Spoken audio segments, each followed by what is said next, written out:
Hello everyone. आज बात करने वाले हैं कि एयरफोर्स की जो नई जॉब निकली हुई है एफकेट की, उसके रिगार्डिंग हम पूरी इंफॉर्मेशन इस वीडियो में बात करने वाले हैं। तो जो बच्चे ग्रेजुएट हैं उनके लिए ये वीडियो होने वाली है। तो जो बच्चे ग्रेजुएट हैं सिर्फ वो ही देखे, बाकी बच्चे स्किप कर जाए पहली। तो ये जो जॉब है ये प्रॉपरली एक बहुत बेटर जॉब होने वाली है। ठीक है, अब ये जॉब के अंदर हम सारी चीजें बात करने वाले हैं कि एग्जाम कब होगा, कितने मार्क्स का होगा, कैसे क्वालिफिकेशन है, सारी चीजों की हम बात करने वाले हैं इसमें। ठीक है, तो अगर मैं बात करूं जो इसके डेट्स हैं, सबसे पहले जो इसकी जो ऑफिशियली नोटिफिकेशन है वो 2 दिसंबर से स्टार्ट होगी। ठीक है, लगभग 11 बजे से स्टार्ट हो जाएगी ये।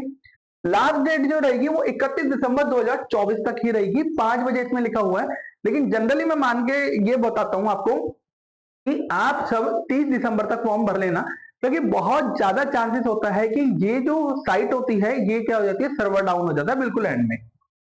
अगर हम बात करें एडमिट कार्ड, वो फरवरी में आ जाएंगे। ठीक है, एफकेट के अगर जो फर्स्ट एग्जाम डेट जो आएगी वो टेंटेटिव अगर मान के चलते हैं कि या तो फरवरी में हो जाएंगे, अगर फरवरी में नहीं भी होते तो ज्यादा से ज्यादा डिले जो होगा वो मार्च तक चला जाएगा, लेकिन इससे डिले नहीं होंगे। लास्ट अगर बात करें कि जो इसका रिजल्ट है वो मार्च 2025 के एंड में आ जाएगा, यानी कि मार्च मंथ में इसका रिजल्ट आ जाएगा। यहां तो ये जो बात हुई कि डेट कब स्टार्ट होंगी, रिजल्ट कब आएगा, ये सारी चीजें इसके अंदर है। अब हम बात करते हैं कि इसके अंदर जो ब्रांचेस है कौन कौन सी है। एक तो फ्लाई ब्रांचेस हैं। फ्लाइंग ब्रांचेस क्या होती है, जो हमारे जो एयरफोर्स के अंदर होते हैं। ठीक है, और इसके बाद 2 ब्रांचेस और है हमारी ग्राउंड ड्यूटी की, जो कि टेक्निकल नॉन टेक्निकल 2 पार्ट में डिवाइड है। अगर मैं एज लिमिट की बात करूं, यहाँ पर SC ST को कोई रिलैक्सेशन नहीं मिलेगी, सबके लिए सिमिलर है। जनरल SC ST सबके लिए ये सिमिलर रहेगी। सिर्फ एक को रिलैक्सेशन मिलने वाली है जो NCC के अंदर होंगे उनको, लेकिन एज में उनको भी नहीं मिलेगी। Candidate should be between the 20 and 24 years.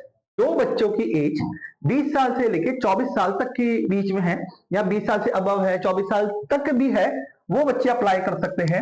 The upper age limit for the candidate having a commercial pilot licence is relax up to 26 year. जिन जिन लोगों के पास कमर्शियल पायलट लाइसेंस है वो 26 साल तक के लिए अप्लाई कर सकते हैं।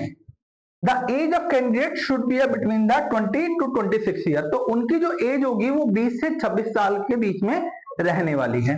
बाकी जो जिनके पास कमर्शियल पायलट लाइसेंस नहीं है उनकी एज रिलैक्सेशन क्या है कि 20 से लेकर 24 के बीच में उसकी रहने वाली है एज। अगर मैं बात करूं जो फ्लाइंग ब्रांचेस है 20 to 24 year at the 1 January 2026, that is the born between the 2 January.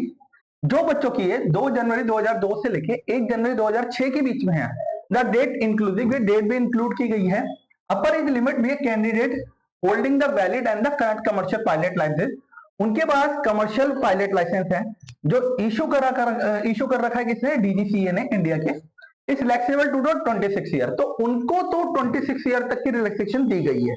That is the bond between the 2 January 2000 to 1 January 2006।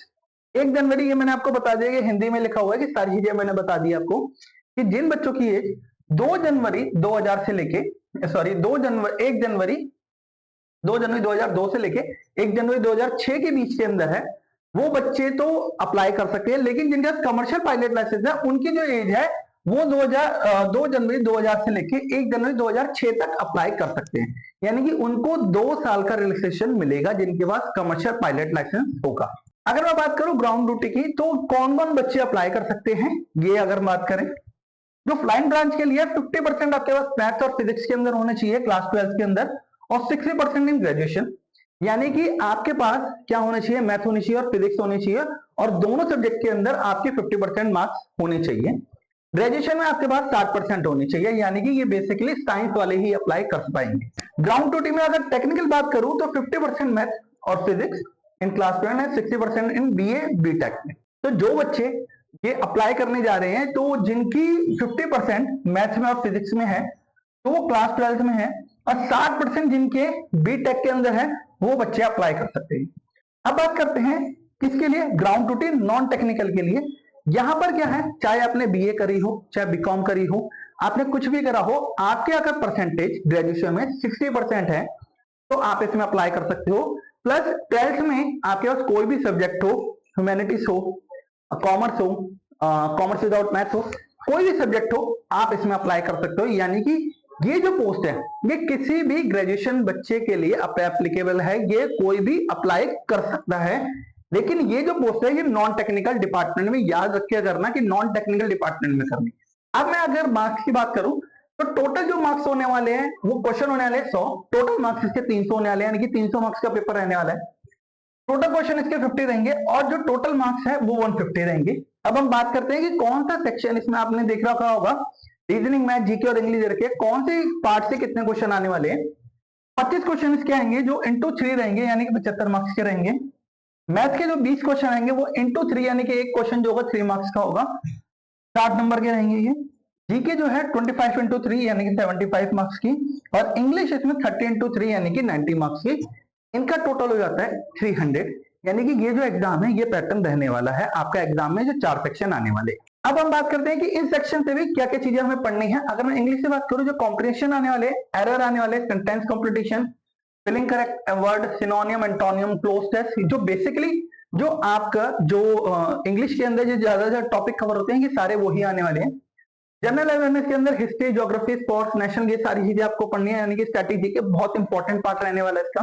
Numerical ability यानी कि मैथ्स के अंदर डेसिमल फ्रैक्शन, ये सारी चीजें हैं। Time and work, average, percentage, profit and loss, ratio, proportion, simple compound interest, time and distance, ये सारी चीजें रहने वाली है नंबर सीरीज। इसके अंदर से क्वेश्चन पूछे जाएंगे मैथ के अंदर आपसे। और रीजनिंग जो है वो वर्बल और नॉन वर्बल रीजनिंग दोनों जो मेन पार्ट है उसके रीजनिंग के, इसके अंदर से क्वेश्चन आपके पूछे जाएंगे। होपफुली आपको सब कुछ समझ में आ चुका होगा कि वीडियो यहाँ खत्म होती है, यहाँ पर पूरी डिटेल आपको दे दी गई है। अगर आपको कोई भी क्वेश्चन में कोई डाउट हो किसी भी चीज के तरीके, आप कमेंट सेक्शन में कमेंट कीजिए कि आपको कौन से पार्ट समझ नहीं आया, हम कोशिश करेंगे इसको आप प्रॉपर्ली समझा पाए।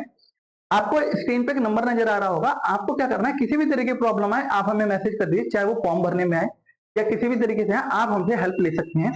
और दूसरी बात ये कि आपको टेलीग्राम चैनल से जोड़ लिया जाएगा, अगर आप इंटरेस्टेड हैं तो इसमें एक ग्रुप बना दिया जाता है, उसमें आपको फ्री ऑफ कॉस्ट सारा मटेरियल मिलता है जो आपका टेस्ट में अपीयर होने वाला है, या फिर जो PYQ है, और सारी चीजें आपको आपके एग्जाम के हिसाब से ड्रीम से करवाई जाती है। तो होपफुली सब कुछ अच्छा लगा होगा। Thank you so much.